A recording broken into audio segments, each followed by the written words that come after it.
犯罪集团混进学校，借着检查身体的名义，偷偷筛选血型健康状况匹配的孩子。一旦选中，这些孩子就会被秘密带走，摘掉器官，变成富人病床上的移植来源。短短1年，就发生数百起儿童失踪案。警方派出所有警力展开调查，最后只找到一具被掏空所有器官的孩子遗体。最让人脊背发凉的是，这部电影改编自真实案件，它撕开的是人性最阴暗、最不敢直视的角落。作为一名发了247条视频，却只有2.2万粉丝的影视解说博主，今天为大家带来韩国犯罪片《限制》。故事要从一个女孩的遭遇说起。雅珍放学回家，身后跟着一名陌生女人，女人突然冲上来，用一块浸满麻醉剂的布捂住她的嘴鼻。雅珍连呼救的机会都没有，就失去了意识。女人把她扛到码头，和早已等候的同伙一起开着船消失在夜色里。雅珍的父亲是外交部高官，按理说绑匪该忌惮3分，可这次绑匪却反其道而行，直接给雅珍的母亲颜珠打来电话，开口就要3亿韩元赎金。우리 아진이 무사한 거죠?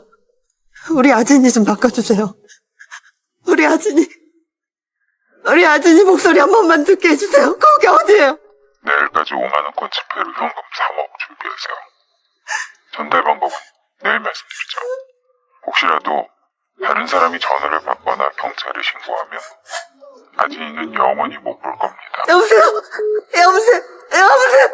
这场绑架瞬间压垮了颜珠，她情绪彻底失控，当场崩溃，被紧急送进了医院。为了不中断和绑匪的联系，刑警队长想到了队里的声音天才女刑警素恩。素恩有个绝活，就是可以模仿别人的声音，能做到以假乱真，连语气里的细微情绪都能复刻。队长拍板让素恩冒充颜珠，继续和绑匪谈判。可素恩怎么也想不到，这个看似救急的安排，会把他和自己的儿子一起拖进万劫不复的深渊。素恩和专案组守了整整1天，绑匪的电话终于打来了。他模仿颜珠的语气，满是慌乱的哀求，想确认雅珍是否还活着。可电话那头只有沉默，下一秒就被直接挂断。所有人的心都提到了嗓子眼儿，难道伪装被识破了？万幸的是，没过多久，电话又响了。这次听筒里传来雅珍带着哭腔的声音。엄마, 나 빨리 집을 가고 싶어. 빨리 데리러 와. 하진아, 엄마 금방 데리러 갈게. 조금만 기다려, 알았지? 绑匪报了交易地点，还撂下狠话，必须让孩子父亲一个人来送钱。赶带警察就等着收尸。雅珍的父亲不敢赌，按要求装了3亿现金，独自开车去了指定的公园。他把钱袋放在车里，转身离开，全程不敢回头。没过多久，一个鬼鬼祟祟的男人凑到车边，刚拉开车门，埋伏的警察立刻冲上去将人按倒。大家都松了口气，以为终于抓到了真凶，案子马上就能破。可一审讯才知道，这人就是个路过的偷车贼。看到车门没关，临时起意，跟绑架案一点关系都没有。这不仅是竹篮打水一场空，更糟的是，匪肯定知道警方介入雅珍的处境只会更危险。颜珠被接回了家，得知女儿还是没消息，她坐在雅珍的房间里，盯着女儿的照片一动不动，整个人就像被抽走了灵魂。路过的素恩想进去安慰几句，可颜珠突然抬头问了她一个没头没脑的问题： 형사님, 만약 형사님 아이가 저희 아진이랑 같은 일을 당하면 어쩌시겠어요? 만약에 아이가 죽어서 돌아온다면 어떡하시겠어요? 먼저 유괴범을 찾아내야겠죠. 그리고 죽여야죠. 엄마인데. 우리 아들 없으면 내 인생도 없는데. 저라도 분명 그렇게 할 것 같아요. 眼神里藏着说不出的怪异。而另一边，素恩家的门铃响了，儿子小雨以为是妈妈回来了，兴奋地跑去开门。正在雅珍家办案的素恩突然接到了儿子打来的电话，可听筒里传来的却是个陌生男人冰冷的声音：想救你儿子就乖乖听话。原来绑匪早就看穿了素恩冒充颜珠的把戏，他们开出条件把那3亿赎金交出来，而且绝对不能告诉任何人，包括警察。等挂完电话后，素恩强压着发抖的手走到队长面前，撒谎：我儿子发烧了，我得回家看看。他疯了一样冲回家，客厅里母亲还在熟睡，可小雨的房间里人却不见了踪影。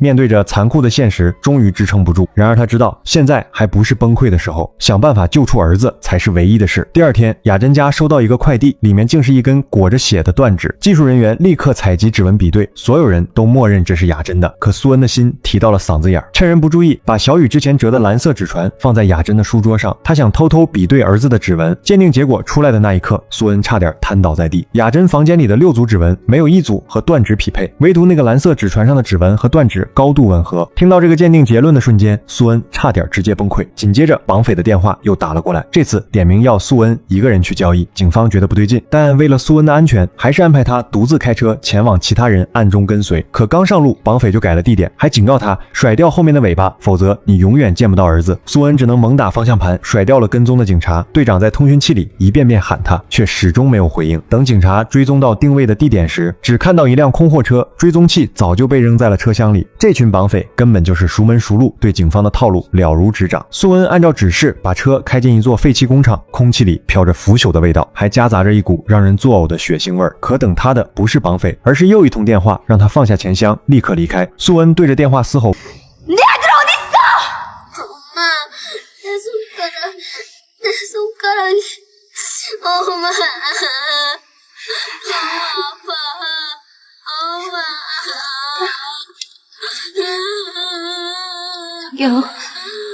저기요, 제가 정말 부탁드리겠습니다. 제가 이렇게 무릎 꿇고 제가 부탁드리겠습니다. 제발 우리 아들 이제 보내주세요. 여기 3억 있잖아요.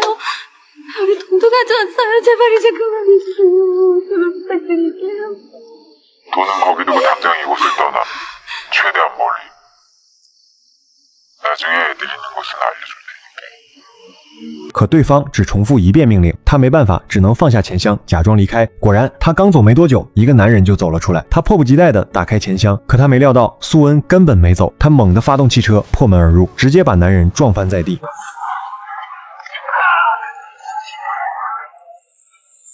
苏恩跳下车，拿刀抵住他的脖子，可男人脸上没有丝毫害怕。你敢动我，你儿子就完了。苏恩的手顿住了。就在这时，一根球棒从身后狠狠砸来，他眼前一黑，倒在地上。等苏恩醒来，绑匪已经不见了。他忍着头痛，爬起来，在工厂最里面的铁笼里找到蜷缩着的雅珍。苏恩赶紧给队长打电话报告位置，随后来到路边的公共卫生间，用清水简单处理头上的伤口。他越想越不对劲，颜珠怪异的眼神和没头没脑的问题，似乎对方知道些什么。颜珠刚从楼上下来，苏恩就冲上前，一把将他按在地上。 제가 뭐 하는 짓이에요? 아무도 없어도 뭐 어딨어. 그걸 내가 어떻게 알아. 어떤 유괴범이 아이를 그냥 보여줘. 얼굴도 기억하고 장소도 기억하잖아. 근데 네 딸은 무사히 돌아왔어. 내가 내 딸을 유괴가 됐다는 거야?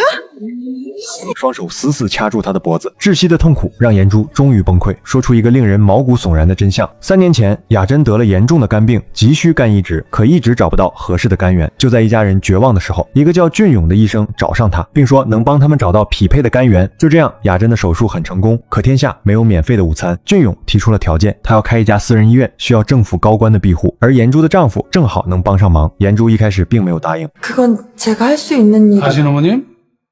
따님께서 이식한 간 설마 우연하게 구한 거라고 생각하는 건 아니시죠? 可几天前，一位政府要员突发重病，需要极其稀有的熊猫血器官。俊勇再次找到他，说已经找到了供体，而那个供体就是苏恩的儿子小雨。这场绑架从一开始就是个局，绑架雅珍只是为了吸引警方的注意力。他们早就摸清了苏恩的底细，单亲妈妈儿子经常一个人在家。等苏恩把所有精力放在雅珍的案子上，他们就趁机抓走小雨，因为小雨的血型正好匹配那个要员的。得知真相的苏恩疯了一样冲向俊勇的医院，正好看到俊勇从医院里走了出来，他立刻跟了上去，保持着安全距离，生怕被发现。俊勇把车停在了游乐场，苏恩混进人群，一眼就看到昨晚在工厂出现过的绑匪。就在他准备靠近时，肩膀突然被拍了一下，原来是巡逻的警察。就这几秒钟的耽误，女绑匪注意到了他，两人对视的瞬间，女绑匪拔枪就射，子弹正好打中旁边的警察，游乐场瞬间乱作一团，尖叫声此起彼伏。女绑匪一边开枪一边朝苏恩逼近，千钧一发之际，队长带着支援赶到，一枪击毙了女绑匪。剩下的2个绑匪慌了，商量着逃去菲律宾。可其中一个男绑匪突然改变主意，俊勇做器官买卖肯定赚了不少钱，不如先杀了他，把钱拿走。他找到俊勇，假装商量逃跑计划，趁俊勇不注意，抄起酒瓶砸在他的后脑勺上，接着又抓起高尔夫球杆对着倒地的俊勇疯狂击打，直到俊勇没了呼吸。另一边，一个叫慧珍的绑匪给苏恩打来电话，并说出一个偏僻树林的地址。可苏恩刚进树林，就听到一声枪响。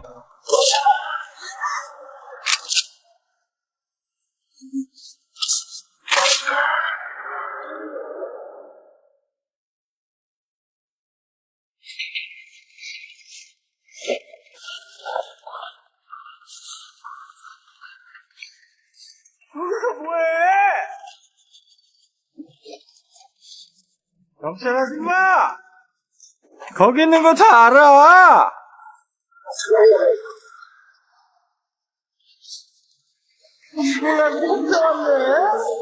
어?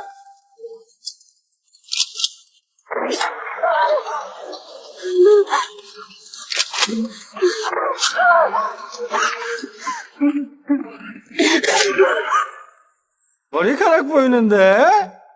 어? 꼭꼭 숨어라 머리카락 보인다.